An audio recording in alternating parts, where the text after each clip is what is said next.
Hello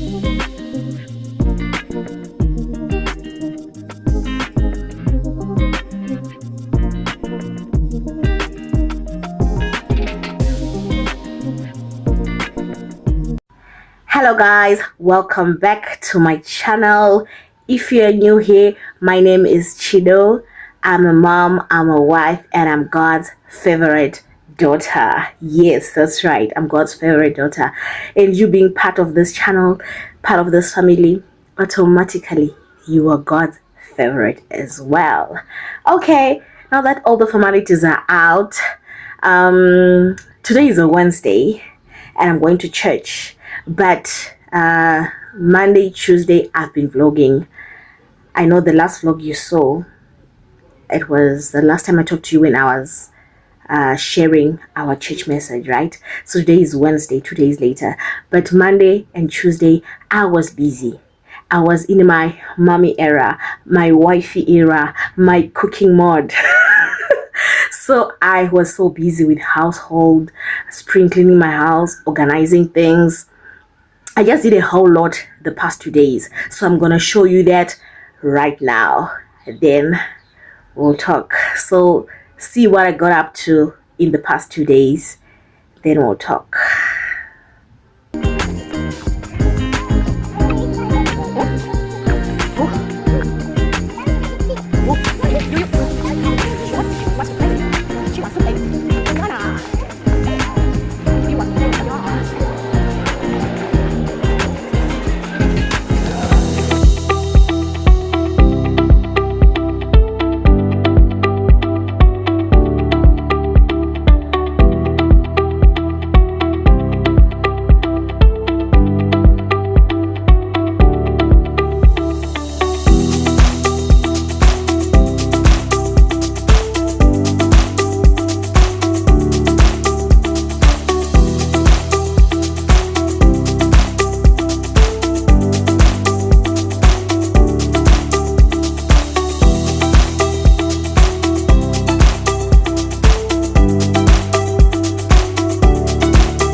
Guys, the girls' pizza is done.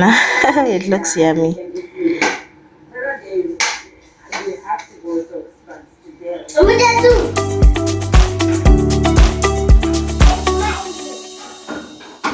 Guys, that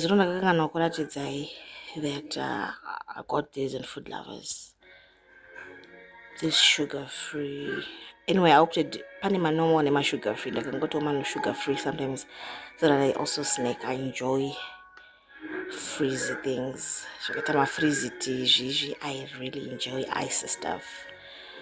So I got this sugar-free to be a pack of 20. So they're already frozen. I'll just give the girls in want to know my gurani pagat they share. So those are the other edition. If you're a mom, another snack idea.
Guys, look at my jollof. The peppers are on top because I remembered I didn't add peppers, so I had to put in some peppers. But nevertheless, it's perfect. Perfect. Look how cute. Yeah. Let me take a photo. This is your driver. This is your horn. And drive. Wait. I'll send on your horn and say beep beep.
So guys, what I normally do, I was ironing.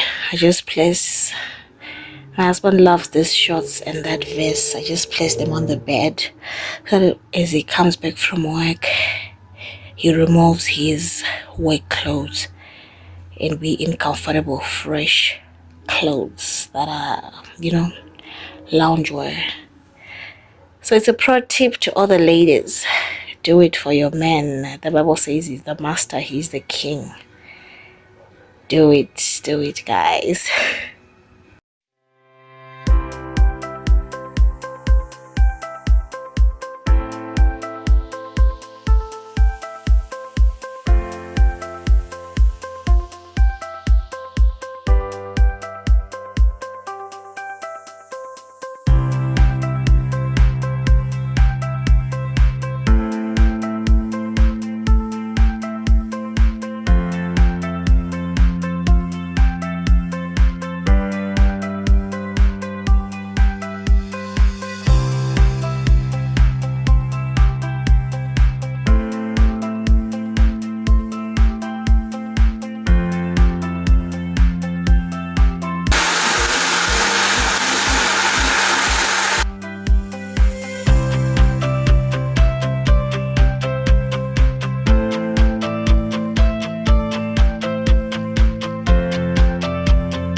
Because I'm not feeling well. Oh.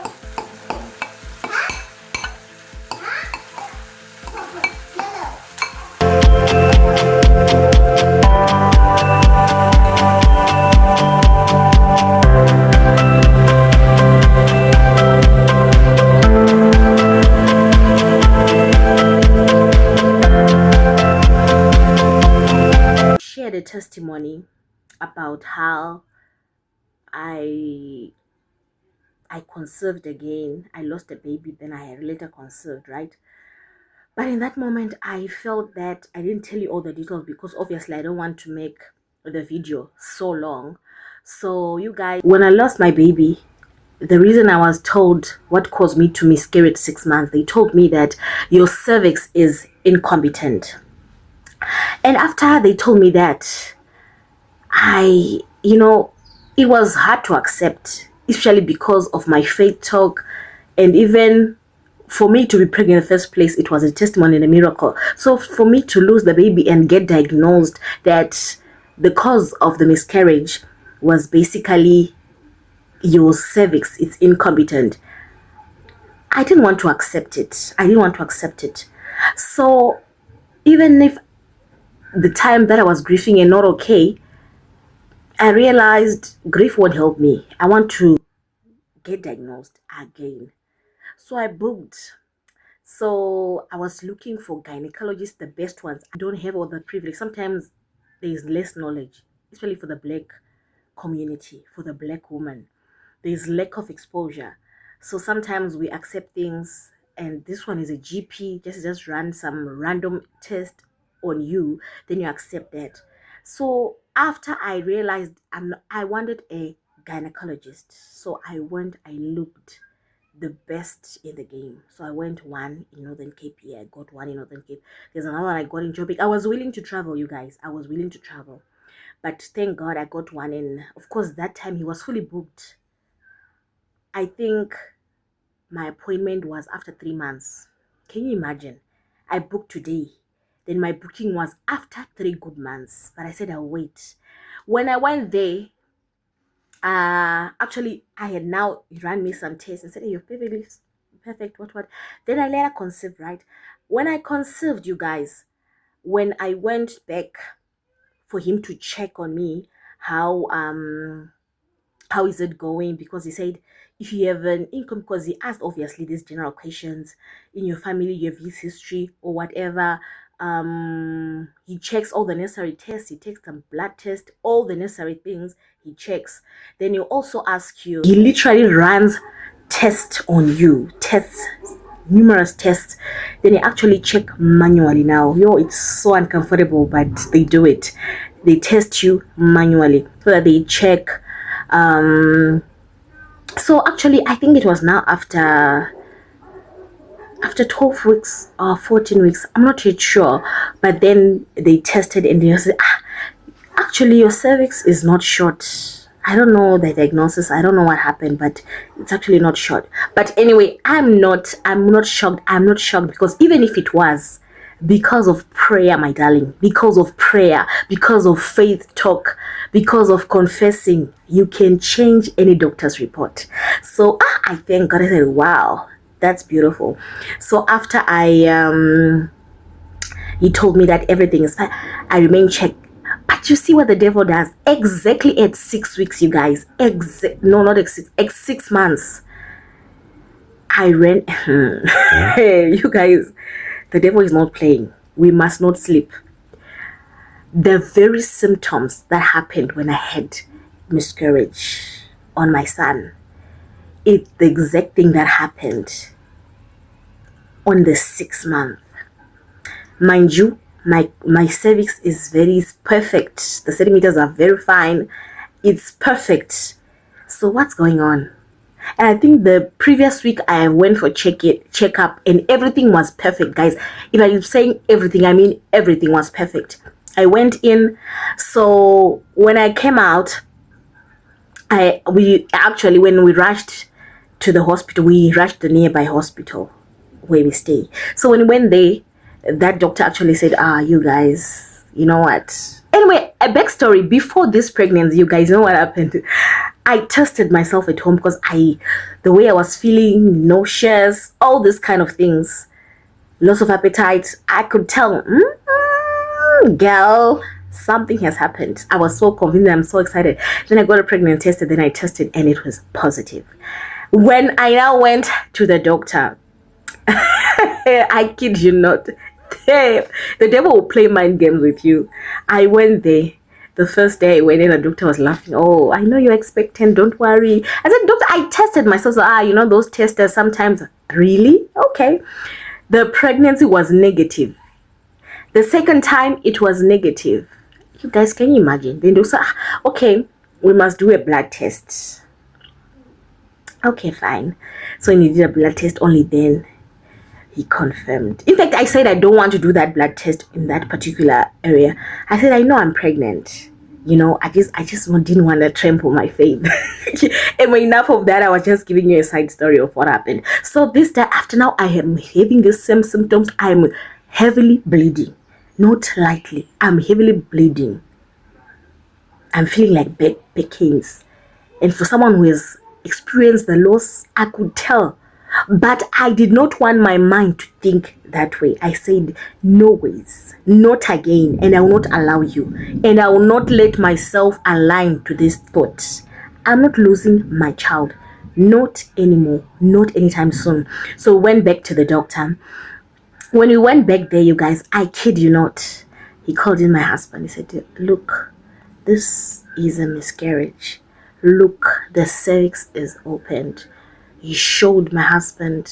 He actually had this big thing, like, I don't know what it is, that he used to open up my, Then he showed my husband, come closer. Look, you see this, where the blood is coming? You see that part?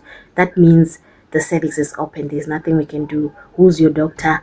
Said, this is our hospital. This is our doctor. Said, okay, fine. I'll refer you there immediately. You have to go tonight. I kid you not, my husband rushed to pick a few things. I was not in the mood.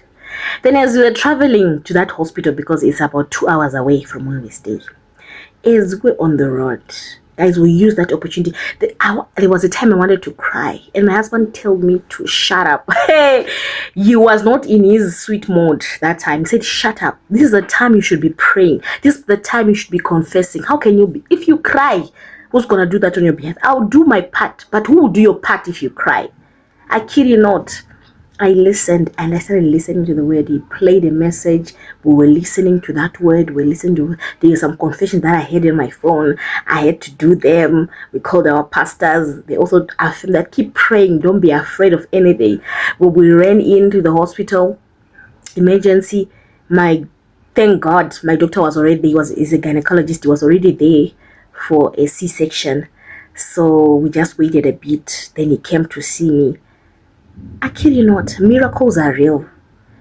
Maintain your confession. That's so important. So when you saw me, when you came to me, then he said, let's go to the emergency room. So when we went to the emergency room, when you opened up, you used these machines. Then he said, yes, you are bleeding, but they checked. The baby was fine. The water in the womb was fine. Because before the other miscarriage, I bled a lot. Then later, the placenta opened up, water came out, and they said there's nothing you can do if this water is out.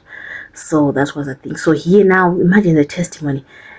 My placenta was intact. My baby she was even playing inside. She was even playing with, and I was so happy, and I was so thankful. I was so high on gratitude, guys.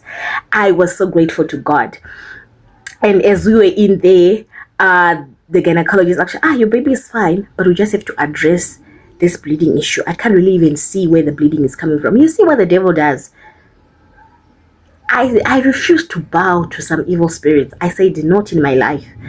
The doctor couldn't even see where the blood is coming out. He said, this is dangerous, but anyway, we'll stop it. He gave me some pills and everything. Then he admitted me. I think I was admitted for 3 good days in hospital. 3 good days. Then later, the bleeding stopped. Then I went back home. That time, that season, it was for talking.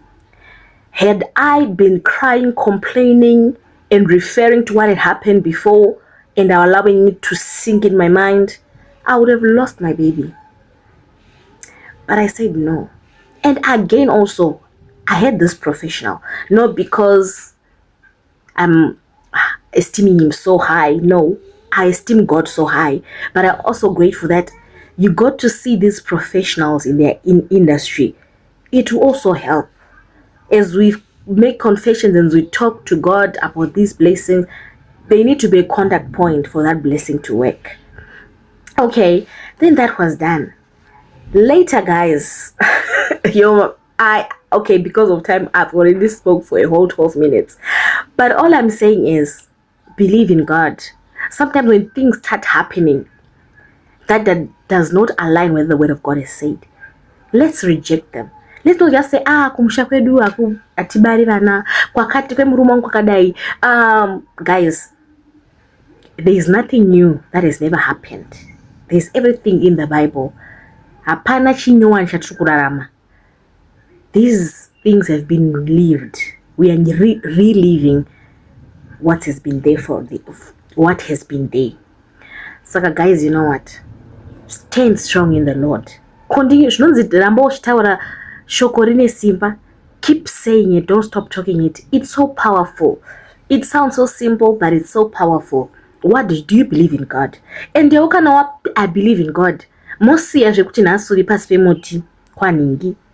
Nasu wazoenda pasi pe musango, pasi pe bako. You know what I mean? Please, if you believe in God, stand firm in that. One day He will answer you. God's ways, as humans, we can't understand. But as we stick to Him, He will make sure He takes care of us. So much for joining my channel. And remember, 7 April is my birthday. And actually, on the 3rd of March will be my anniversary. Yay! 3rd of March. So, the first quarter of the year, guys, the first quarter is for me. That's why I love to do my things promptly. Because I know I can't waste time because everything is happening in the first quarter of the year. So right from January, I have to be, up my game. So thank you, inspired. Do something about that situation. Nothing is permanent. Thank you so much for watching. You are my day ones. You are the best. You are the bomb.com. Okay, bye. I'm going to church now.